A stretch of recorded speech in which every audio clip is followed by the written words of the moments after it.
And we're back with musicologist from the University of Michigan, Jessica Grimmer. Thank you.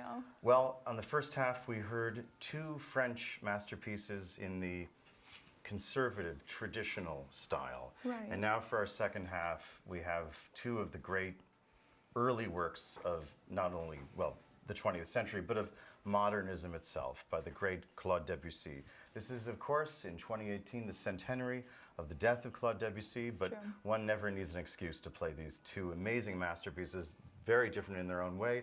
Of course, the little gem, The Afternoon of a Faun, and then La Mer. What is your fascination? We all have a fascination with this music, but what makes it so wonderful for you? Right. So I think for me and for many other people, these works, and especially Afternoon of a Faun, really inaugurate this idea of modern music going into the 20th century.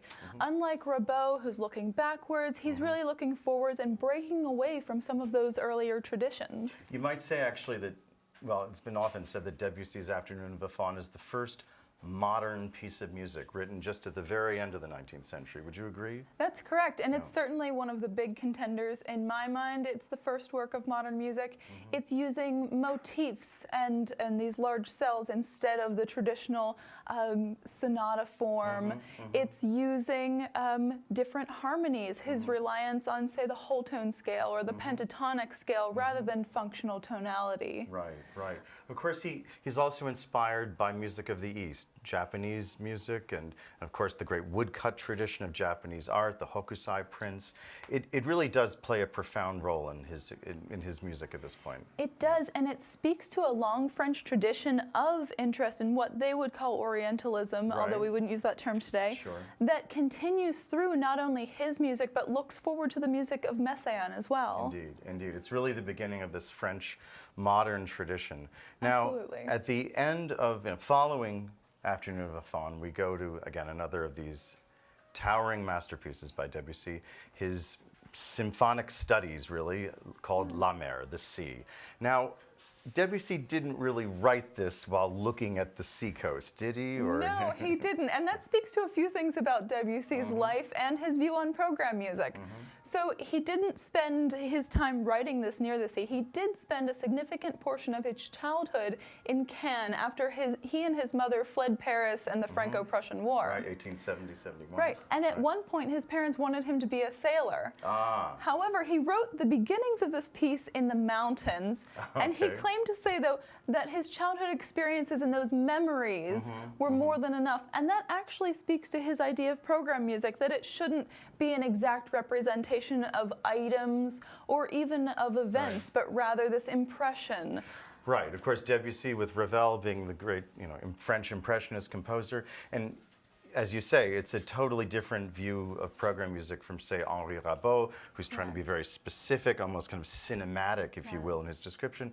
But Debussy's works are like a great French Impressionist painting. As you know, we're having here in Detroit a great Monet exhibition at the Detroit Institute of Arts, and it's really more about these fleeting impressions of the play of the wind and the sunlight and the water, a totally different concept.